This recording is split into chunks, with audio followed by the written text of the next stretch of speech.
I can't stand the thought of having to associate with someone as lowly as you any longer. Please cut ties with my husband.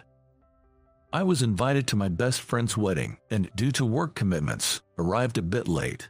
When the staff guided me to my table, I was shocked to see what was placed there. What in the world is this? There was a framed photograph of me, as if it were my obituary. Then, a woman approached me, laughing, and said, "I was so worried that all the effort we put into the surprise would go to waste since you were taking so long to show up. Ha ha ha, sorry, but I just can't see myself continuing a relationship with someone as lowly as you. Please cut ties with my husband and head back home." So, you're saying it's okay if I fire your husband then? Huh? My name is Michael Parker. I'm a rather unremarkable 28-year-old bachelor working at a small to medium-sized company in New York. Although it's a small company, we have carved out a niche in an industry that other companies have yet to penetrate, often referred to as a niche or gap industry. Despite its size, our company has garnered attention for its unique development capabilities. In the past, we were even featured in a renowned magazine's top 80 promising companies with growth potential list. It's fair to consider it a desirable company for the younger generation looking to join. I moved to New York when I was 16. I had enrolled in a local high school just like everyone else. I was spending enjoyable days with my friends, but due to certain circumstances, I had to drop out. Unable to graduate from high school, I was labeled a dropout and consequently chased away from my family home. Losing my family home and unable to find a job locally, I decided to move to New York, where there seemed to be a variety of job opportunities. Initially, I thought to rely on my uncle, who worked at the headquarters of a major corporation. However, the moment he saw me, his expression twisted, clearly indicating his annoyance at my arrival. Perhaps he was embarrassed to introduce a high school dropout like me to his boss. Feeling unwelcome and hesitant to impose, I decided against relying on my uncle and started thoroughly searching for job magazines for any available positions. Jobs that high school dropouts are accepted. I also sought out places that offered accommodation or a dormitory.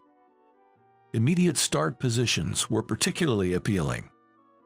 After searching with those criteria, I applied for a newspaper delivery job that matched and moved into the dormitory right away.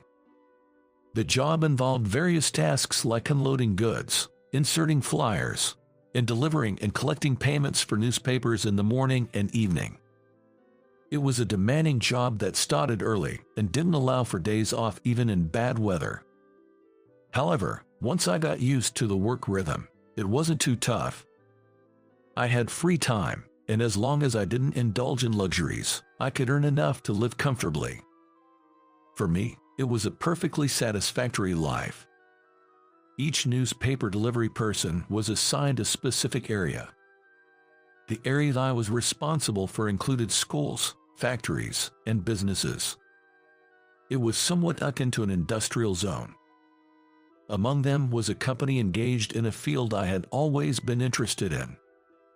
Despite its worn appearance, the company was still active, and when I went to collect payments each month, I was greeted by President Thompson, who seemed like he might have retired.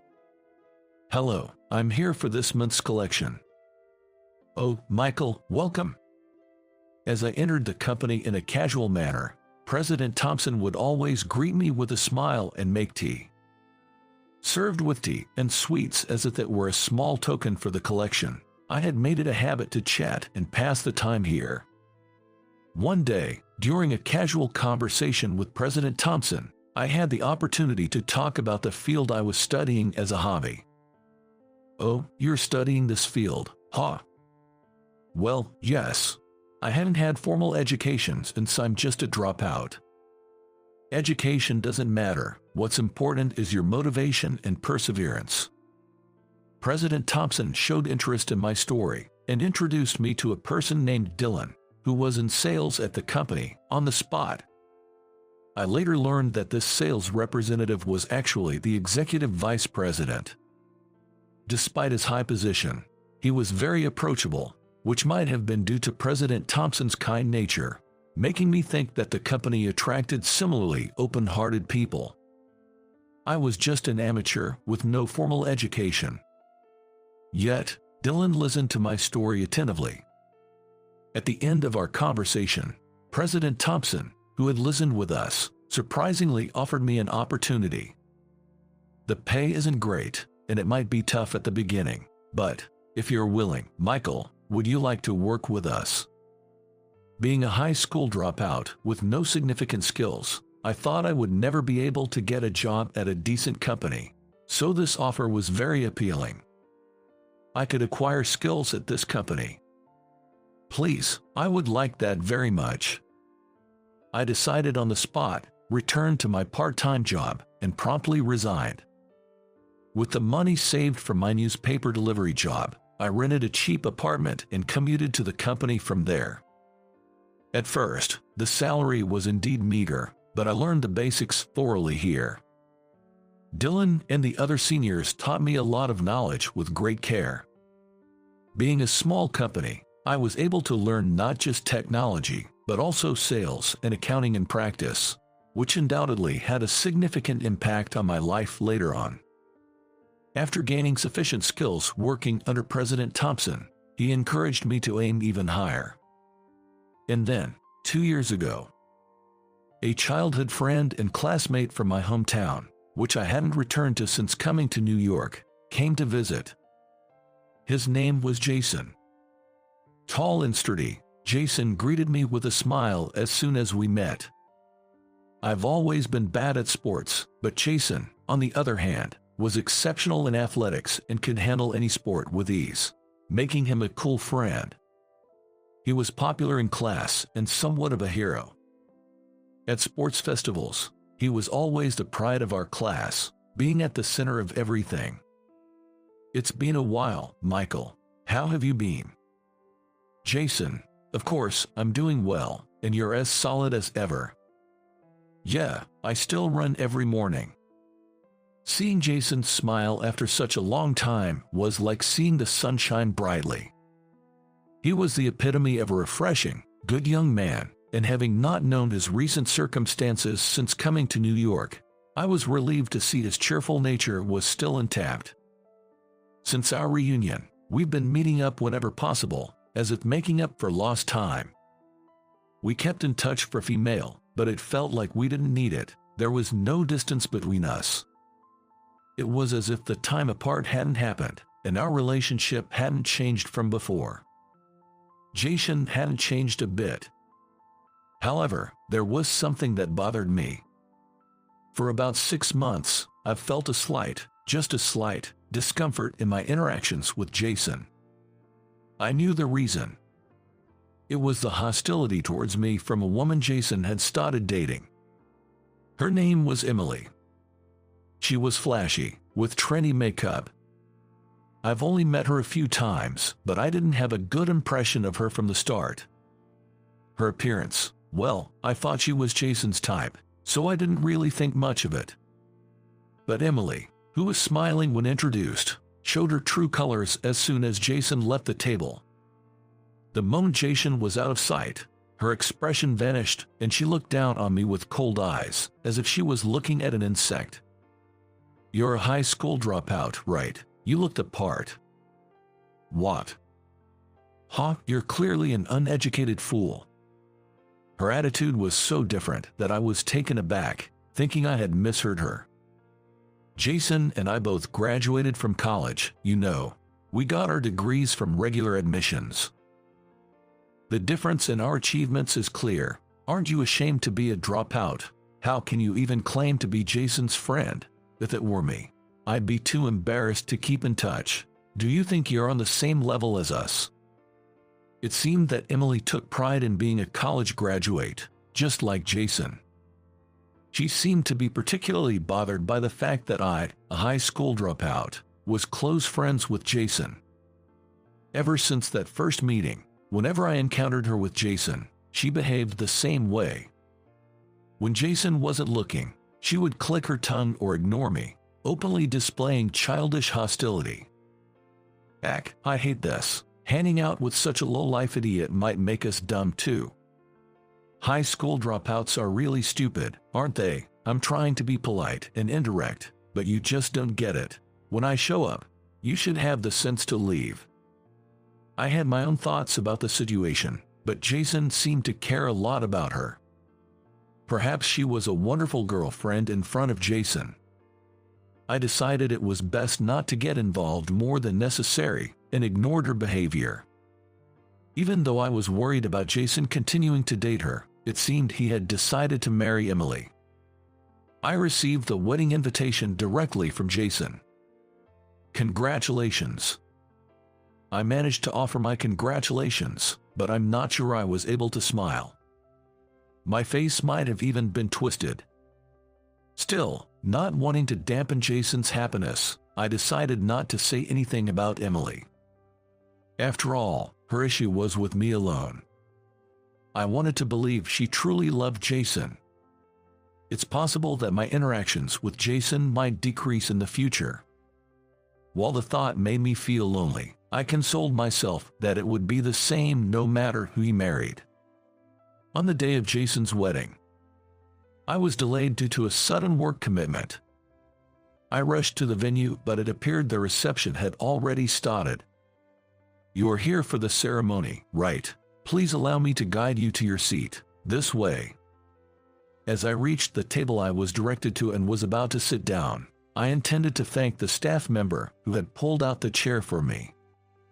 I followed the gaze of the staff member who had let out a stifled sound, wondering what had happened. Oh, this is... I understood why the staff member had frozen, but I was at a loss for what to do next. On the chair, pulled out from under the table, was something inconceivable. It was a photo of me, framed in black. Everyone who saw it was taken aback by the bizarre sight of what seemed to be a living person's memorial photo placed at a celebratory table. While the staff member were trying to figure out what to do about the situation, a cheerful laugh echoed, "Hee-haw." Oh, I can finally say it. The voice belonged to Emily, one of the day's main figures, the bride. Inviting an idiot dropout like you was a mistake from the start. I was so worried that my special surprise would go to waste because you were taking so long to show up. Hee-haw. With the joy of a child who had successfully pulled off a prank, all eyes in the room turned to Emily. Was she unaware of the atmosphere in the room, or did she simply not see the people around her? Emily directed a twisted, malicious expression at me, no longer bothering to hide her ill will. Even dressed beautifully in her gown, her expression was devilish. I'm marrying this man. Jason will sever ties with lowlifes like you for good. That photo represents someone who's no longer here. I don't want someone with bad luck like you at this joyous occasion. Now, take that photo and leave. She declared as if her demands were entirely justified. The venue was filled with a BGM chosen by the couple, themed around eternal love, but the exchange at this table was so bizarre that no one dared to speak.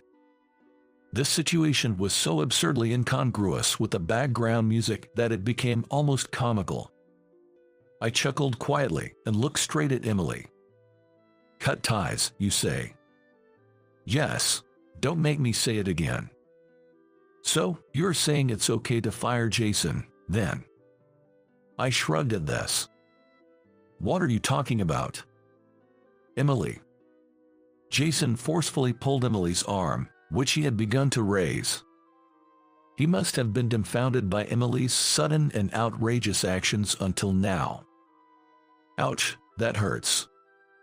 Emily screamed, but Jason, who had turned pale, didn't seem to care. Why would you do something like this? It was clear he was deeply shaken as he grabbed Emily's shoulders and shook her vigorously. What do you mean why? It's obviously for our sake.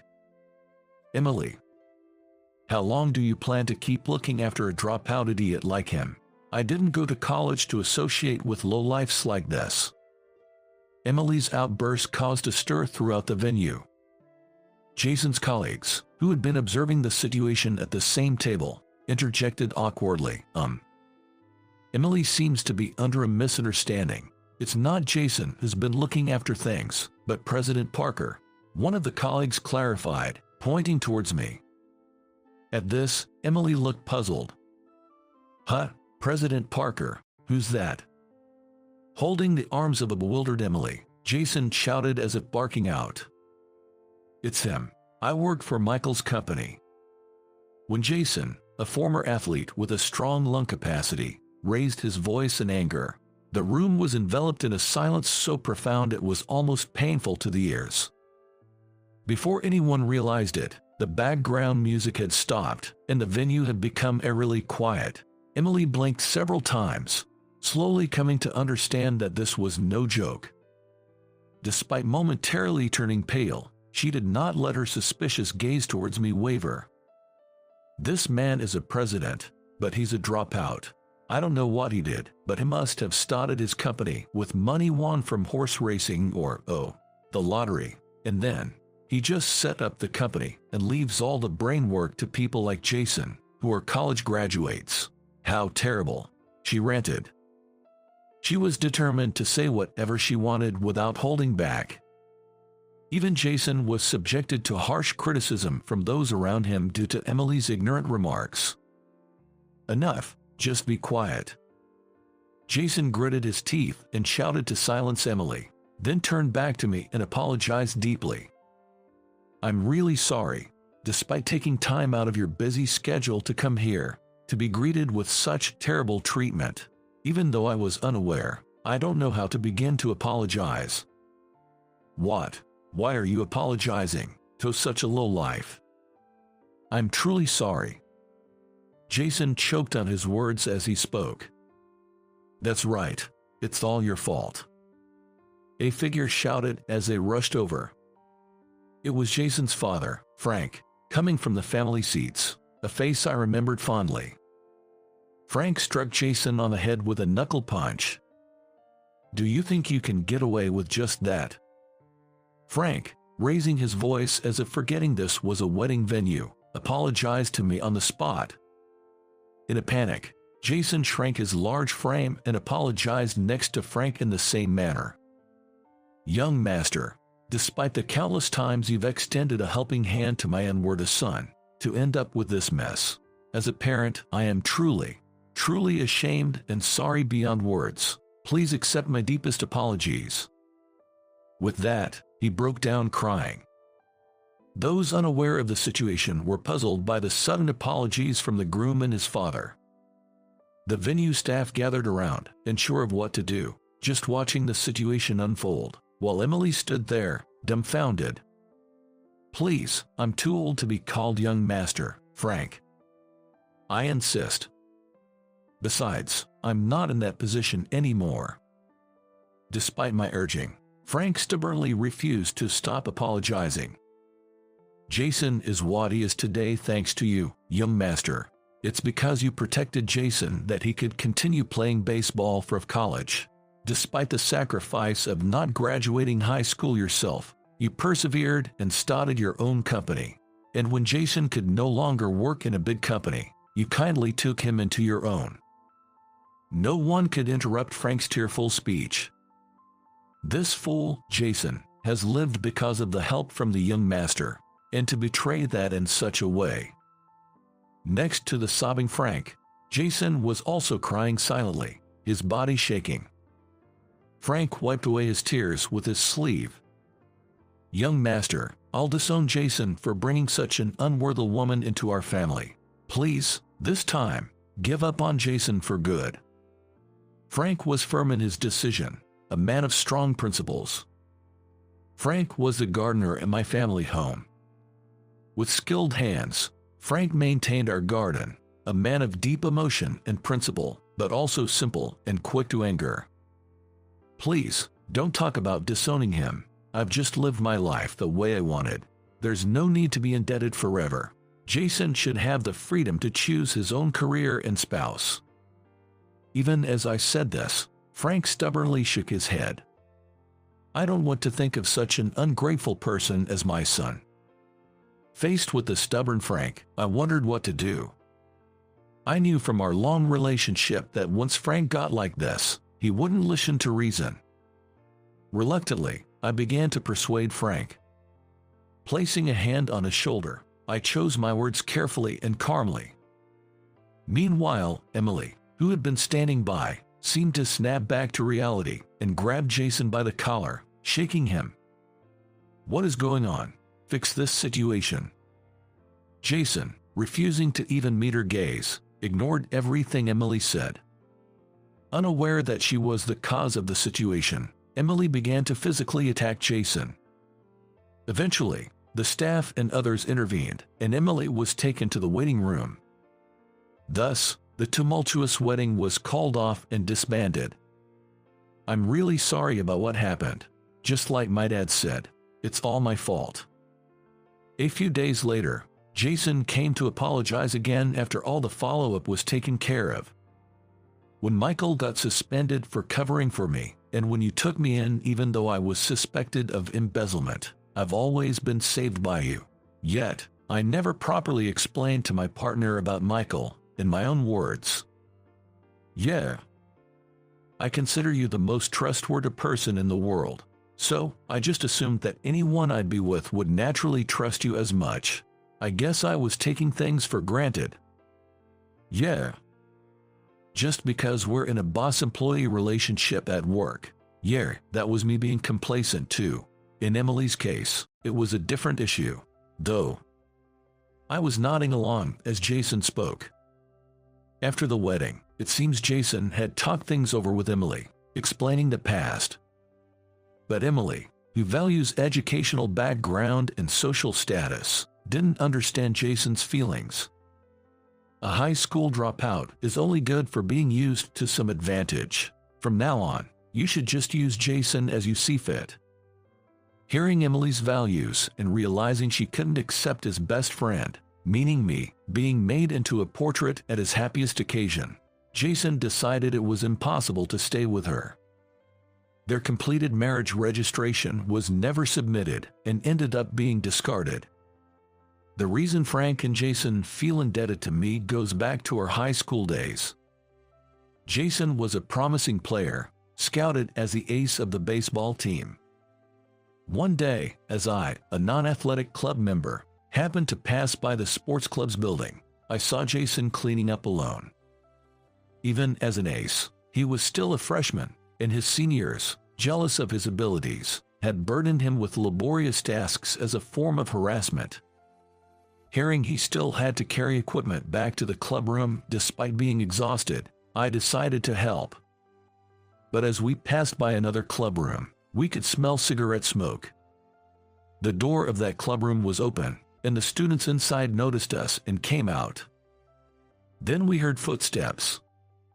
It was a teacher on patrol. I instinctively pushed Jason aside and hid him in the next empty clubroom. Michael. Although we had done nothing wrong, just being there could be problematic, risking Jason's future and his ability to play in matches and tournaments. My decision turned out to be right. Thanks to other students' testimonies, it was proven that I wasn't smoking. However, just for being there, I was suspended for a week. The fact that Jason, hidden in the clubroom, wasn't noticed by the teacher was the only saving grace. My family is well known in the region, holding local influence as a distinguished household. My father, the head of the family, is strict and intolerant of any scandal, no matter how minor. Being the talentless third son, I was quickly written off. After my suspension, I was told my tuition wouldn't be paid anymore, leaving me no choice but to drop out. Unemployment wasn't an option at home, so I moved to New York, thinking there might be job opportunities. I also had an uncle in New York who might introduce me to a job, which was another reason for my move. In the end, I didn't ask for his help, but I think things turned out for the best. After working various part-time jobs, I had a life-changing encounter. I was lucky to meet President Thompson, a well-connected manual. He saw potential in me as a young, research-oriented individual and introduced me to many people. Meeting good people and gaining knowledge and experience, I eventually went independent and started my own business. Thanks to that, my company got on track. And then, 2 years ago, Jason, who should have been leading a successful life in a top company, appeared before me, looking worn out. Upon asking, I learned he had been struggling with continuous failures since being assigned to an unfamiliar accounting department. Eventually, he was made the scapegoat for a significant unaccounted sum.